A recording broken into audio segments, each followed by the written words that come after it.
Meus irmãos, a paz do Senhor Jesus, eu venho através desta apresentar-lhes, talvez na palavra de João Batista, eu careço ser apresentado por esse, e eu atrevo a apresentar-lhes. Mas eu quero apresentar-lhes um pastor amigo meu, que hoje preside a IEAD, a Igreja Evangélica Assembleia de Deus, da cidade de São Leopoldo. Esse pastor chama-se Carlos Azeredo, esposo da irmã Vera. E esse casal tem obrado honrosamente em prol do reino de Deus. É um pastor muito amigável, muito simples, um pastor que eu me identifico muito, embora eu congregue no estado de Santa Catarina, na cidade de Laguna, tenha um pastor muito amado, meu pastor Guido Kilcup, mas eu estou aqui para falar desse pastor pela visão deste, ok? Pela hombridade, pela honradez que é gozada a sua amizade. Pastor Carlos Azeredo, juntamente com a irmã Vera, são um casal muito abençoado. E é um modelo de pastor. E por que eu estou falando dele? Eu estou falando dele nesse momento, poderia citar outros nomes, porque nós estamos em uma situação, talvez até por que não dizer crítica, nós estamos em um período complicado da história da igreja. E eu sirvo a Deus há quase 20 anos na Igreja Evangélica Assembleia de Deus, e eu tenho uma dívida imensa, porque eu não posso esquecer-me que foi aqui que Jesus me salvou. Eu não posso esquecer-me que foi aqui que eu fui encontrado, e aqui que eu fui achado, e aqui que eu fui valorizado. Hoje, como pregador da palavra de Deus, como amante da Bíblia, hoje como alguém familiarizado com a tribuna, hoje outros ministérios nos assediam, a gente é assediado por outros ministérios. Só que eu não posso esquecer que quem comeu a carne tem que se virar com osso, mas também não posso esquecer que aquele que me tomou quando eu ainda era uma ossada, hoje que eu tenho uma gordura, quer desfrutar da mesma. Vamos traduzir? Eu não posso esquecer que quando eu comecei e dei meus primeiros passos na fé, ok? Quem me deu o púlpito a primeira vez para falar alguma coisa da palavra de Deus foi a Igreja Evangélica Assembleia de Deus. Foram os nossos irmãos assembleanos da santa, querida e bendita Assembleia de Deus que pararam para me ouvir. E tem algumas coisas que eu preguei que eu sinceramente tenho vergonha de dizer que um dia preguei. E todo pregador que é ciente, que é cônscio, que é responsável, que é honesto, entra por esse pensamento. Porque nós já falamos coisas indevidas, nós já falamos coisas impensadas, infelizmente. Hoje, com o amadurecimento, a gente consegue detectar algumas coisas que eu falei no passado. E o meu temor é que futuramente eu consiga detectar que algumas coisas que falo hoje, talvez também fale precipitadamente. Mas eu sempre fui fiel ao meu coração, sempre fui fiel à paz que predominou sobre ele. Nunca usei de má fé ao falar-lhes. Então, nós estamos vivendo hoje um período de passagem de bastão. Essa é a questão. Nós estamos na passagem de bastão. Então eu tenho um respeito, e a minha geração precisa aprender a respeitar os nossos desbravadores. Nós precisamos feito Isaac, nós precisamos ser como Isaac. Isaac recusou a beber de uma outra fonte, de uma outra água, que não fora a água cavada pelos seus pais. Então nossos pais, nossos patriarcas, os nossos primórdios, primeiros cristãos, eles vieram na fé de Abraão, Daniel Berger, Gunnar Vingre, no estado do Rio Grande do Sul, Nilce Starange, esqueci agora, me fugiu a memória, João Ungor, agora sim, João Ungor, a família Bernardino, no estado de Santa Catarina, e tantos outros. Então eles vieram como Abraão, eles vieram desbravando, vieram a cavalo, vieram a pé, ok? Eles passaram um tempo de escassez, e a gente não pode esquecer disso, tá bom? Depois teve o período dos Isaques, que é uma passagem de bastão. E os Isaques, Isaque é o filho da promessa, são aqueles pastores da segunda geração. São aqueles pastores que mantiveram a fé de nossos pais. São aqueles pastores que recusaram-se cavar outros poços, entulharam os poços que alguém cavou. Então nossos pais cavaram poços, os inimigos filisteus vieram e entulharam os poços. Vieram os Isaques e disseram, não vou beber de outra água. Pode dar mais trabalho desentulhar poço do que cavar outro, mas eu não posso desonrar o que o meu pai fez. Provérbios 22 e 28, 23 e 10, não remova os limites que puseram os seus pais. E depois que passou a geração do Isaque, veio a geração do Jacó. Jacó é obstinado, Jacó é trapaceiro, a gente sabe disso. Mas ninguém pode ignorar que Jacó também contribuiu. Quer ver? Vou dar um exemplo. A mulher samaritana disse para Jesus assim, o poço de Jacó. Ué, mas Jacó nunca cavou poço? Como é que é o poço de Jacó? O poço de Jacó. Ué, mas Jacó não desentulhou o poço. Então deveria ser o poço de Abraão ou o poço de Isaque. O Jacó foi lá e deu um nome. Então cada um a seu tempo contribuiu de uma certa forma. Ok? Jacó, irmão, tinha um pouquinho e a gente precisa às vezes ter um pouquinho sim. Eu sou relutante quanto a isso. Eu que sou ferranho contra a doutrina da prosperidade, contra esse evangelho que entende que riqueza é sinônimo de prosperidade, prosperidade que atém-se apenas ao dinheiro é qualquer coisa menos prosperidade. Mas às vezes a gente precisa ter um pouquinho de ambição. Ok? Precisa-se sim, melhorar, moldurar-se. Precisa sim. Precisa mexer no rótulo, não pode mexer no conteúdo. Então Jacó fez isso, Jacó mexeu no rótulo, não no conteúdo.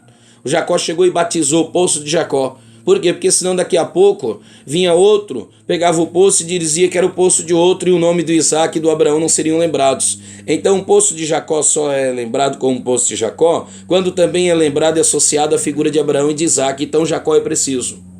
Eu quero dizer aos senhores que nós estamos numa passagem de bastão. Quando Jesus multiplicou pães e peixes, nós tínhamos ali a unicidade de duas gerações. Fiz um 2 bem grandão aqui. 2 gerações, ok? Quais eram as 2 gerações? A geração dos que têm pão, têm peixe, mas não sabe o que faz com ele.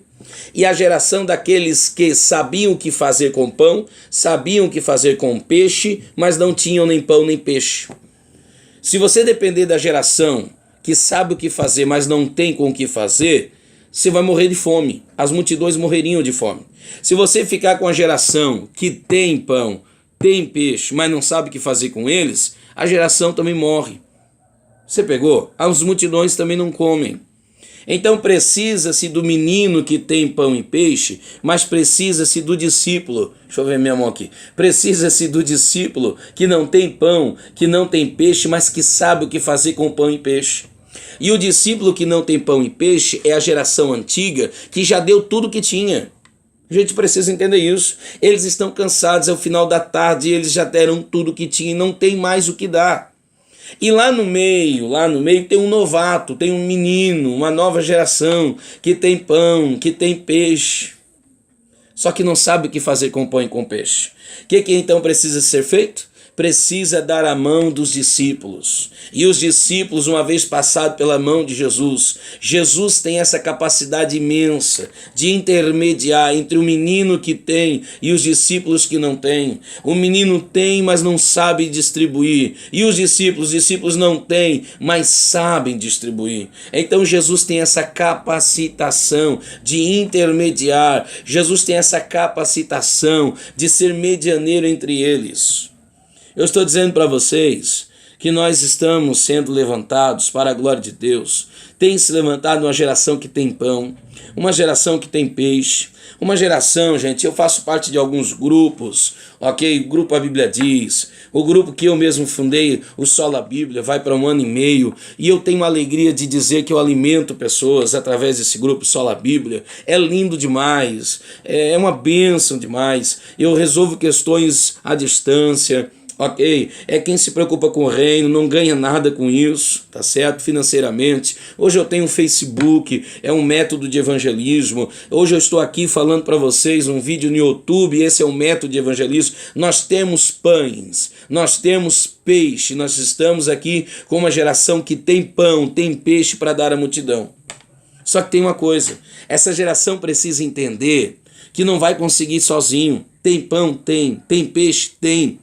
Mas não tem experiência. É tipo Josué, gente, que eu falei no outro vídeo sobre os 3 tipos de obreiros. É tipo Josué. Tem Deus? Tem, mas não tem experiência. Então essa nova geração precisa de alguns pastores que vão intermediar feito Jesus, que vão pegar o pão, que vão pegar o peixe da nova geração e colocar na mão da antiga geração, dos discípulos que têm experiência, que tem sabedoria, que tem sapiência. A nova geração tem inteligência, a antiga geração tem sabedoria. E é exatamente aqui que entra a pessoa do pastor Carlos Azeredo. Poderia citar outros nomes. Pastor Carlos Azeredo é este homem de Deus que Deus tem levantado para a glória de seu nome, assim como outros, que tem unido essas duas gerações. A geração que tem peixe e pão, tem alimento, ok? E a geração que sabe como distribuir o alimento que tem. Pastor Carlos Azeredo considera muito a nova geração, investe muito nessa, mas reconhece por demais a antiga geração. É um respeito imenso, é uma forma tão respeitosa que nos deixa constrangido. É uma forma tão respeitosa que ele trata quem está chegando, mas também trata com quem já está saindo de cena. E essa passagem de bastão. Então, irmão, amigo pastor, querido irmão, em nome de Jesus, quem sou eu para lhe aconselhar? Mas a Bíblia está a nos ensinar. Faça essa função, deixe Deus te usar para isso. Não ignore os meninos, a nova geração, eles têm pão e peixe, você precisa deles, tá bom? Tem força, tem vigor, mas não ignore a antiga geração. Se não fosse eles, você não estaria aí, e a nova geração também não estaria aí. Então nós precisamos desses dois, dessa intermediação. E entre outras virtudes, eu encontrei essa no pastor Carlos Azeredo, juntamente com a irmã Vera, e o citei por lhe admirar. E a inspiração do que está saindo da minha boca está inspirando-se, ou inspirou-se, melhor dizendo, justamente na vida desse. De ver o carinho respeitoso com que ele lida com a geração dos discípulos, que hoje talvez não tenha muita coisa. A gente não pode ignorar. Talvez a mensagem de alguns antigos obreiros seja um tanto quanto ultrapassada e dificilmente atingem a necessidade, a demanda da nova geração. É verdade. Você precisa ser humilde, querido obreiro, para entender isso. E eu não estou te desrespeitando, ok? Você fez muito no seu tempo. E talvez nós, da nova geração, não consigamos fazer a altura do que vocês fizeram. E a minha oração é que Deus nos dê graça para tanto, para que a gente não envergonhe a obra de vocês. Só que fato é, vocês se desgastaram, vocês se deram, se doaram-se. E agora, a nova geração está chegando. E sabe o que vocês precisam fazer? Vocês precisam pegar das mãos de Jesus, que pegou das mãos do menino. É isso aí. Os discípulos foram lá e pegaram da mão do menino e colocaram das mãos de Jesus. E das mãos de Jesus foi para a mão de vocês. E vocês nos orientarem. E vocês nos ensinarem. Mostrarem um caminho. Ok? Porque a gente sabe. Salmo 71:18. Quando os meus cabelinhos estiverem branco, disse Davi, ensina-me a ensinar essa nova geração a falar das maravilhas da tua lei. Nós precisamos de vocês, tá bom? Jesus está indo a caminho para a filha de Jairo, e eu termino aqui o meu áudio. Ela tem 12 anos.